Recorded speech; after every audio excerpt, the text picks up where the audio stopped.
ಹೇಳೋದು. ಅದರ ಕೇಂದ್ರದಿಂದ 10 ಸೆಂಟಿಮೀಟರ್ ಹೊರಗೆ, ಆ ವೃತ್ತದಿಂದ ಹೊರಗಿನ ಬಿಂದು ಅಂದ್ರೆ ಅದನ್ನು ಬಾಹ್ಯ ಬಿಂದು ಅಂತ ಕರಿತೀವಿ. ಆ ಬಾಹ್ಯ ಬಿಂದುವಿನಿಂದ ಕೊಟ್ಟಿರೋ 6 ಸೆಂಟಿಮೀಟರ್ ತ್ರಿಜ್ಯದ ಒಂದು ವೃತ್ತಕ್ಕೆ ಒಂದು ಜೊತೆ ಸ್ಪರ್ಶಕ ಎಳಿಬೇಕು ನಾವು.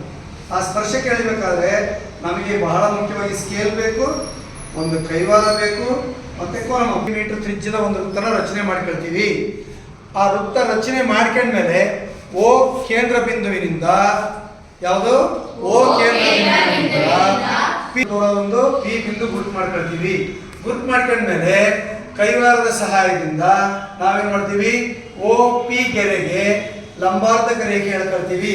ಆ ಲಂಬಾರ್ಧಕ ರೇಖೆ ಎಳ್ಕೊಳ್ಬೇಕಾದ್ರೆ 10 ಸೆಂಟಿಮೀಟರ್ ನಾವು ತ್ರಿಜ್ಯವನ್ನ ಅಂದ್ರೆ ಓ ಪಿ ಯ ದೂರದ ಅರ್ಧಕ್ಕಿಂತ ಹೆಚ್ಚಿಗೆ ಕೈವಾರದಲ್ಲಿ ಅಳತೆ ತಗೊಂಡು ಮೇಲೆ ಒಂದು ಕಂಸ ರಚನೆ ಮಾಡ್ಕೊಳ್ತೀವಿ. ರಚನೆ ಮಾಡ್ಕೊಂಡು ಅದೇ ಕೈವಾರ ತಗೊಂಡು ಪಿ ಬಿಂದುವಿನ ಮೇಲಿಟ್ಟು ಮೊದಲೇ ಹೇಳಿದಂತಹ 2 ಕಂಸಗಳನ್ನ ಮೇಲೆ ಕೆಳಗೆ ಕಂಸಗಳನ್ನ ನಾವು ಮತ್ತೆ ಕತ್ತರಿಸ್ತೀವಿ. ಕತ್ತರಿಸಿ ಆ ಕತ್ತರಿಸಿದ ಕಂಸಗಳನ್ನ ಸೇರಿಸಿದ್ರೆ ಅದೇ ಓ ಪಿಯ ಲಂಬಾರ್ಧಕ ರೇಖೆ. ಆ ಓ ಪಿ ಲಂಬಾರ್ಧಕ